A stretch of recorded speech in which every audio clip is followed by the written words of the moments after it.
जगजननी जगदम्बिका कहने लगी पुकार, दुनिया के अविश्वासियों को हे ज्वाले उत्तर देना तुम, मन से भी पापन हो तो मैं भस्म मुझे कर देना तुम।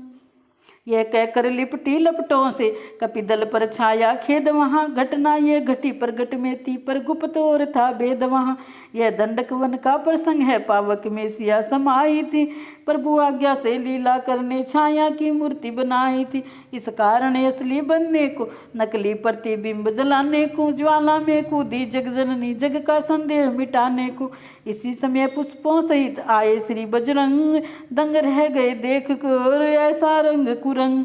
सुना जब सुग्रीव ने माँ का अग्नि प्रवेश, सा अन आत्मा से गया मन का दारुण क्लेश। लाल लोचनों से हुई प्रगट क्रोध की ज्वाल, भरगुटी कुटिल कराल कर बोल उठे तत्काल।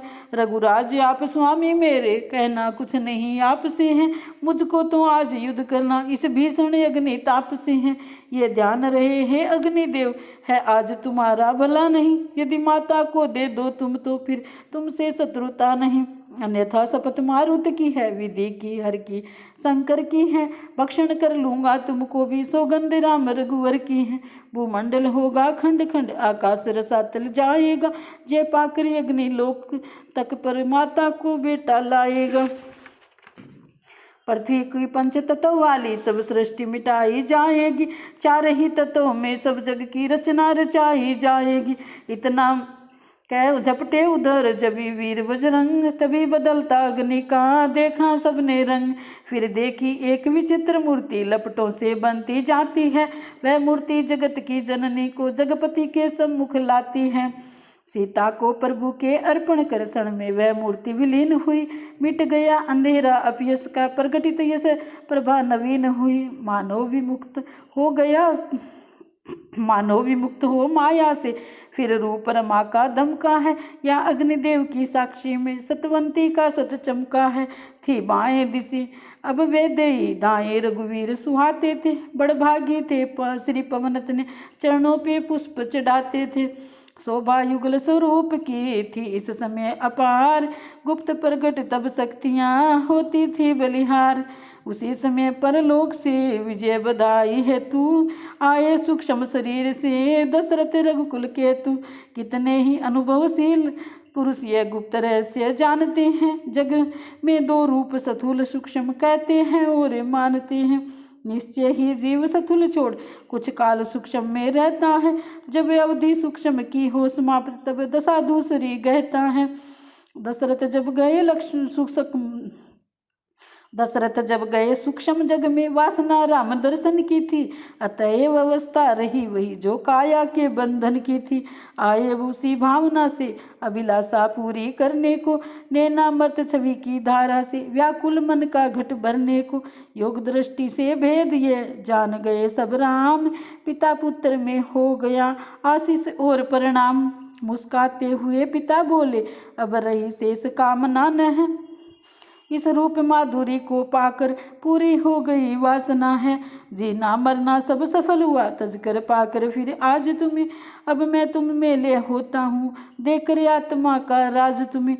यह सच्ची सांत्वना थी प्रकृति पर पंचविहीन, पूर्ण सिंधु में बिंदु वह हुआ इस तरह लीन। तदुपरांत सुरपति सहित शिव अज आए पास, प्रभु गुण गण गाने लगा सब सुर दल उल्लास। कपिपल को सुर सुधा से जीवन मिला नवीन, राक्षस जिए न इसलिए हरि में हुए विलीन। भेंट विभीषण ने किए रतन अनेक प्रकार, बांट दिए साथियों को प्रभु ने कर सत्कार। रखा अपने कार्य को केवल पुष्पक यान, राज्य सीता लखन युत उस पर कृपा निधान। थे असंख्य कपि भालू जो आज्ञाकारी दास, विदा उन्हें करने लगे सादर रमा निवास। बोले इस रण के नाते ने मन का वह नाता जोड़ा है, जिस नाते के आगे जग में जग का नाता सब तोड़ा है। जीवन अर्पण कर देने को जो नाता पर रहता है। दुनिया के सारे नातों में वह नाता बढ़कर रहता है।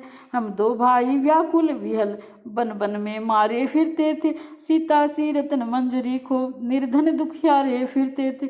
ऐसे दुर्दिन में साथी बन तुमने जो जान लड़ाई है, उस सहायता की रामचंद्र कर सकता नहीं बड़ाई है। सच तो यह है तुमने जग को स्वर्गीय धर्म सिखाया है। उपकार किस तरह करते हैं यह नरदल को दिखलाया है। तुमने ही रावण मारा है, सीता का कष्ट निवारा है। मैं नाम मात्र का विजयी हूँ, वास्तव में काम तुम्हारा है। जाओ पर इतना ध्यान रहे, मन मेरा धाम तुम्हारा है। अब तक तुम रहे राम के थे, पर अब से राम तुम्हारा है। अब तक तुम में राम के थे, अब से राम तुम्हारा है। प्रेम भरे ये शब्द सुन हुए सभी असानंद। चले भक्ति का दान ले कै जय रघुकुल चंद। हनुमंत सुग्रीव विभीषण आदि प्रभु के अनुरागी अतिशय थे। वह साथ न तजा चाहते थे, इतने बेखबर प्रेम में थे। तब उन्हें अवध ले चलने को लाचार अवध के नाथ हुए। श्री जामवान अंगद आदि रह सके न ये भी साथ हुए। इस प्रकार निज जनों का लेकर अपने साथ सुमिर गजानंद गौरी शिव चले अवध के रघुनाथ। चित्रकूट के निकट जब पहुँचा पुष्पक यान, तब बोले हनुमान से कृपा सिंधु भगवान। रहा एक दिन अवधि में पहुँचो अवध प्रदेश। शीघ्र प्रेम प्रिय परम प्रिय भरत को पहुँचाओ संदेश। जो आज्ञा कहकर चले पवन तने सानंद।